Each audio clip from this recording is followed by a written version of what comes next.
el estrés calórico en los terneros no se había hablado tanto antes de unos 5 o 10 años atrás, era siempre la vaca, ¿no? Estos animales también sufren del estrés por calor a nivel fisiológico, con otros, digamos, otros órganos, otros sistemas involucrados, que la vaca seca, a pesar de que no produce leche, expuesta a temperaturas extremas, también sufre estrés por calor y eso tiene una consecuencia en la producción lechera subsiguiente. Y ya no es producción de lechera solamente es también el desarrollo de la glándula mamaria, es también el metabolismo de ese animal que durante su etapa seca sufrió estrés por calor.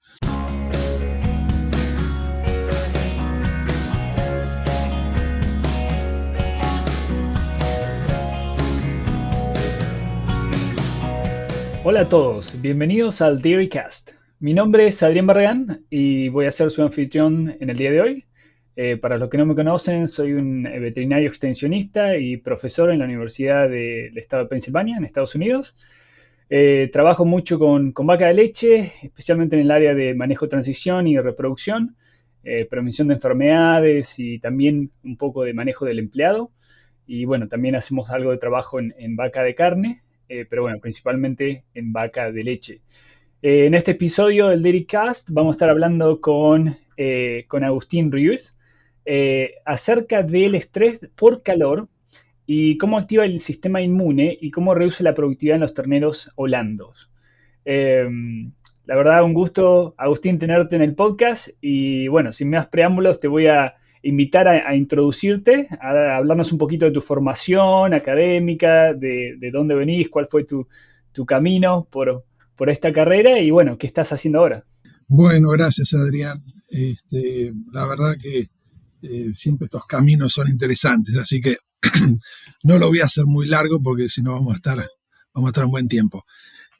Pero bueno, sí, me recibí de médico veterinario en La Plata hace varios años, en la Universidad de La Plata, y de ahí siempre buscando, digamos, un poquito más, crecer un poquito más en lo profesional, me fui especializando y siempre metiéndome en la parte, digamos, de ganado de leche y, bueno, ganado en general. Así que con esa iniciativa, con esas preguntas y con esas ganas, estuve haciendo un internship en Estados Unidos y ahí estuve ganando experiencia y de ahí, bueno, conecté con una maestría, hice una maestría en la Universidad de Illinois hace ya varios años y de allí hice un doctorado en Virginia Tech, que queda en el estado de Virginia. Y bueno, estos dos estudios de posgrado fueron en el área de fisiología y nutrición del ganado de leche, tanto terneras en crecimiento como vacas en producción, siempre trabajando en fisiología y nutrición. Y un poquito, bueno, cuando terminé el doctorado, ya por el 2009, me fui a, a Nueva Zelanda, estuve trabajando en Nueva Zelanda 4 años y ya en esa etapa fue más que todo una buena componente de investigación, pero también un poco de extensión, trabajando con productores. Poco tiempo, pero sí había un trabajo de extensión. Y ahí, bueno, obviamente sistemas pastoriles, muy distinto a lo que hay acá en Estados Unidos. Bueno, y ahí estuve trabajando 4 años. Y de allí me vine para Estados Unidos a trabajar donde estoy trabajando actualmente, que es la Universidad de Tennessee, y siempre trabajando en más o menos las áreas de fisiología y nutrición. Y ahí, bueno, trabajando, digamos, mi trabajo básicamente sería, soy profesor asociado y tengo lo que acá le llaman un appointment,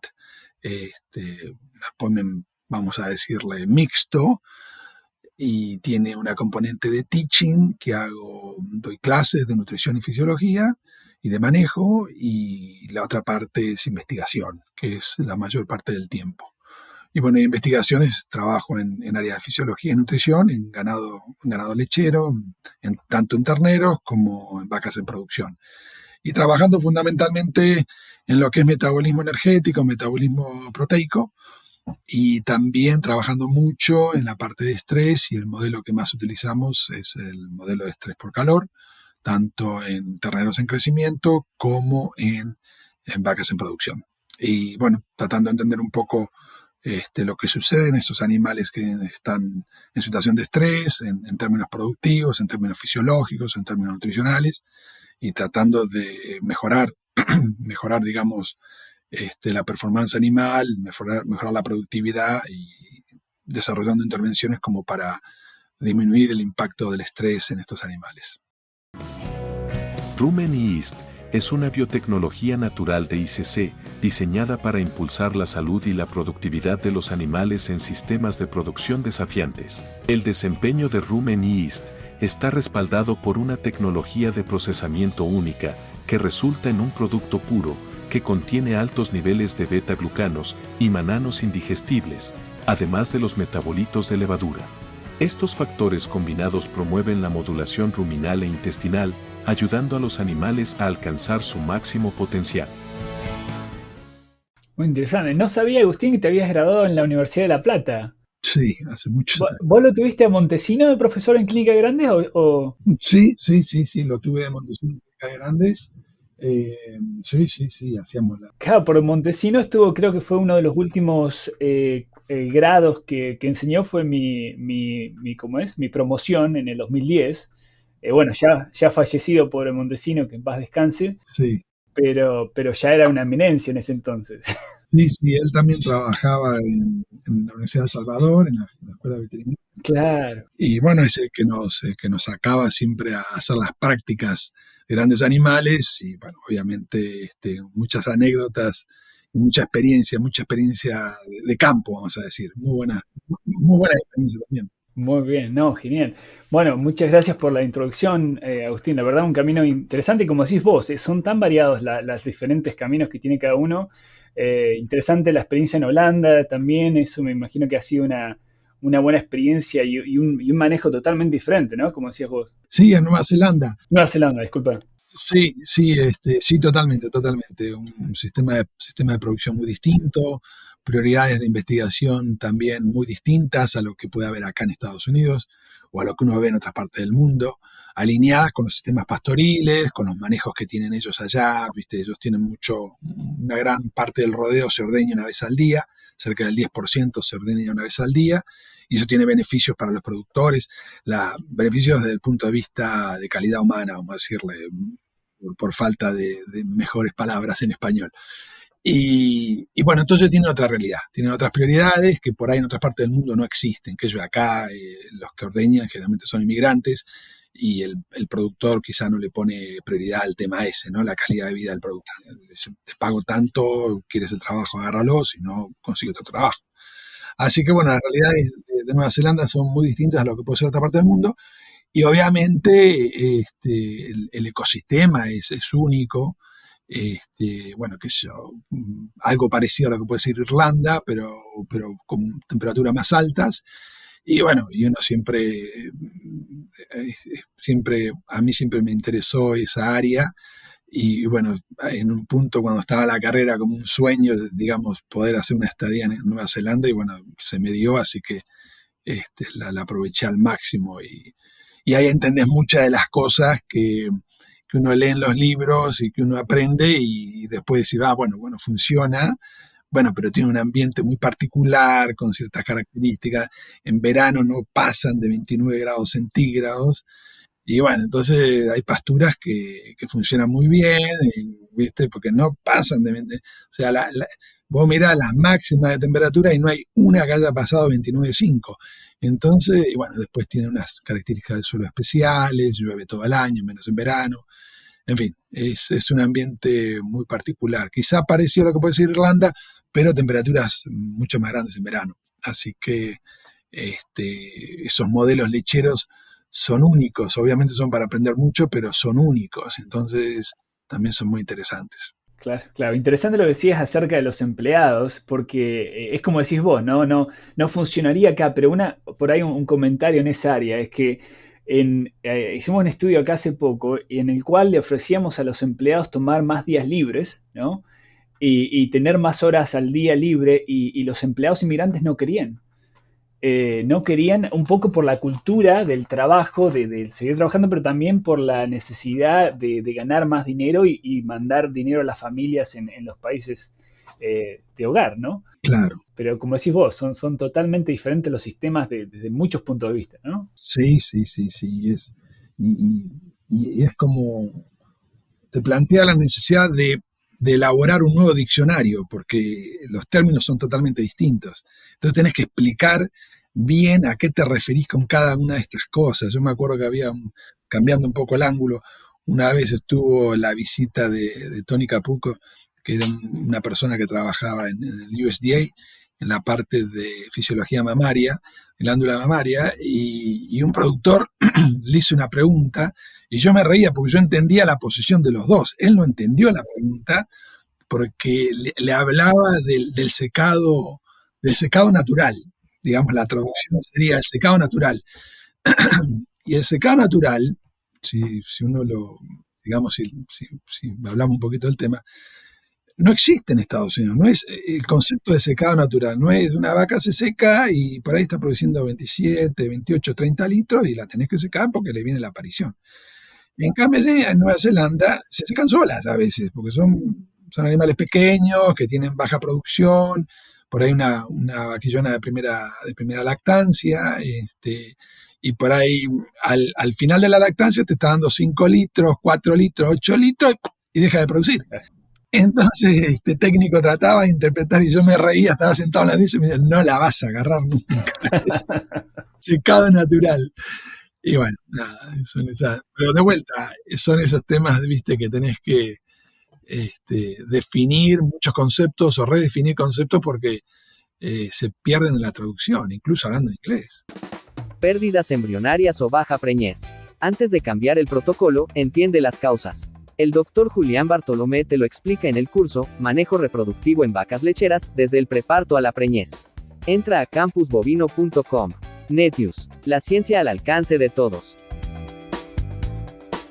No, muy interesante. Ahora, cambiando un poquito el ángulo y un poquito más en el área que has estado trabajando y bueno, que comentaste un poco que te estás especializando. Una de las cosas viste, hablaste del estrés calórico y un poco el manejo y eso. Para arrancar así, o para un poco que la audiencia entienda un poquito más de los conceptos básicos de esto, ¿cuáles son los manejos estándares? ¿No? Pues hablemos, y me gusta mucho el área esta porque el estrés calórico en los terneros no se había hablado tanto antes de unos 5 o 10 años atrás, era siempre la vaca, ¿no? Al menos yo no es mi área de experiencia, pero no lo escuchaba tanto hablar en los torneos como lo estoy escuchando ahora hace 3, 4, 5 años atrás, ¿no? Hay mucho más enfoque. Pero con eso en mente, Agustín, ¿cuál es el manejo estándar? Vos decís, bueno, tengo los torneos pre-desteto o post-desteto, no sé, vos diriginos. Claro. ¿Qué estrategias hay para el manejo del calor o del estrés calórico? Sí, más o menos. Digamos, los conceptos del manejo de estos animales en verano digamos, están estandarizados en vacas en producción. Ese es digamos, donde más información hay, donde más se conoce. Y bueno, siempre lo mismo, va alrededor del tema de manejar la influencia, por ejemplo, del sol, ¿viste? Todo lo que sería el bloqueo solar con sombra, media sombra, ese tipo de cosas, por un lado. Después eso sería la radiación directa del sol, o indirecta también. Y después tenés el manejo digamos, de la calidad del aire, que la temperatura y la humedad, que también influencian en lo que es el control de temperatura animal. Y en ese sentido, bueno, se utiliza mucho lo que es ventiladores de techo, ventiladores de distintos tipos de ventiladores, para mover el aire y así favorecer lo que en inglés se conoce como evaporate cooling. Y bueno, de esa manera, a través de la transpiración, el animal disipa el calor a través de este mecanismo de evaporate cooling. Entonces, con el ventilador favoreces ese proceso fisiológico, ese proceso normal de termorregulación. Y después tenés también la utilización vamos a decirle, aspersores, que son básicamente descargan agua sobre el lomo de los animales, de las vacas, también para favorecer la humedad y de esa manera favorecer la disipación de calor a través de este mecanismo de evaporate cooling que te decía recién. En terneros, está todo, digamos, no hay recomendaciones al respecto. En terneros lo que se utiliza generalmente son las guacheras, los pequeños galponcitos, los pequeños corralcitos que tienen, acá le dicen hatches, que no sé cómo le dirán en Argentina o en Latinoamérica. Y bueno, de esa manera el animal tiene, digamos, el sol, lo que es el calor por radiación solar, se ve disminuido, pero bueno, no es muy efectivo y la temperatura dentro del pequeño galponcito, del pequeño hábitat, siempre es elevada, así que no es un mecanismo muy efectivo para favorecer el control de estrés por calor. Y es básicamente lo único que hay, digamos, tratar de controlar la radiación solar directa o indirecta y parar de contar, no hay mucho más que eso. Y digamos, el tema de terneros es un tema relativamente, en realidad las investigaciones datan ya de los años 70, lo que pasa que, bueno, a través de investigaciones se va aprendiendo más, la fisiología del animal, cómo responde, y bueno, entonces cuando aparecen estudios, por decir, en ratones, en cerdos, en aves, y empezás a darte cuenta que estos animales también sufren del estrés por calor a nivel fisiológico, con otros, digamos, otros órganos, otros sistemas involucrados, entonces empieza a surgir la pregunta, bueno, si estos animales en crecimiento, ya sea cerdos, aves o roedores, también sufren estrés por calor manifestándose de otra manera, no a través de la producción de leche ni el consumo de materia seca, seguramente los terneros y las terneras en crecimiento también tienen que tener algún tipo digamos, de similitud. Y ahí es cuando la gente empieza a investigar y empieza a tratar de elucidar qué sucede en estos animales en crecimiento y bueno, también se ven tipo cambios fisiológicos, cambios en la utilización de nutrientes, cambios metabólicos, y bueno, ese tipo de reacciones, de respuestas propias de un animal en crecimiento expuesto al calor. Así que en términos de manejo de ternero para prevenir el estrés por calor, todavía no hay grandes recomendaciones, más que las que se utilizan en este momento. Y bueno, no sé si habrá que hacer el análisis económico, si se justifican otro tipo de intervenciones, como te decía recién, la utilización de aspersores, ventiladores, ese tipo de cosas. En vacas secas hay varios estudios ya hechos, ya tienen más de 15, 20 años. E incluso había estudios antes que ya también lo indicaban, que la vaca seca, a pesar de que no produce leche, expuesta a temperaturas extremas, también sufre estrés por calor y eso tiene una consecuencia en la producción lechera subsiguiente. Y ya no es producción de lechera solamente es también el desarrollo de la glándula mamaria, es también el metabolismo de ese animal que durante su etapa seca sufrió estrés por calor. O sea que todas las categorías lo sufren. El tema de manejo está enfocado más en la vaca lechera porque es cuando se ve que disminuye un 10, un 15% de la producción, aumenta la célula somática, entonces el productor dice, bueno, me pagan menos por la calidad de mi leche porque ahora tengo más células somáticas. Y a su vez tengo menos producción de leche, entonces, ¿cómo hago para solucionar ese tema? Entonces, bueno, para solucionar ese tema se ha desarrollado todas estas metodologías que te decía recién.